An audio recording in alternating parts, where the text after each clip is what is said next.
Spring is here in Pennsylvania, and that means we see our fair share of severe thunderstorms, high winds, intense rain, even maybe tornadoes. And homeowners around Lancaster might be worried after a storm. They look outside, see a few branches down, and immediately start wondering what happened to the roof. If that's you, take a breath.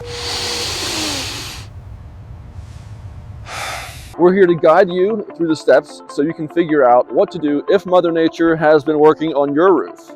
First, make sure you are safe and stay off your roof.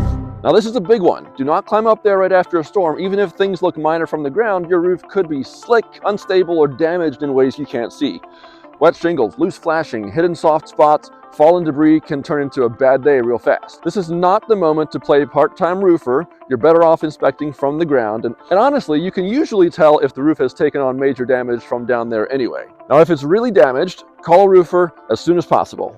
All right, step 2, look for damage from the ground. Walk around your home and keep your eyes on your roof looking for areas of damage. You might see bent gutters, you might see lifted fascia, you might see fallen tree limbs on the ground, dented metal, or debris piled up in your yard, shingles and gutter pieces and so forth. All that stuff could indicate that we have roof issues. Use even binoculars or maybe your phone's camera if you need to get a closer look at something. Step 3, check the attic.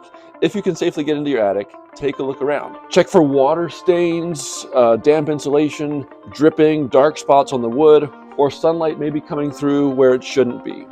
A roof can look fine from the outside and still have damage that shows up inside first. Your attic will usually tell on your roof before your ceiling does. Step 4, take pictures. Document everything you can see. Missing shingles, debris, dents, gutter damage, ceiling stains, attic moisture, anything that looks off.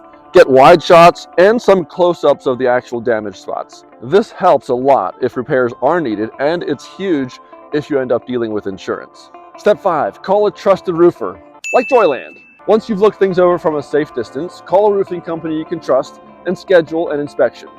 A good roofer will check for obvious damage and also look for the stuff that most homeowners would probably never spot from the ground. This is especially important after hail or high winds or a heavy rain because storm damage isn't always dramatic. Sometimes it's subtle, and subtle roof problems have a nasty habit of turning into massive ones over time. And step 6, decide if an insurance claim is needed. Now, not every storm means you need to file a claim.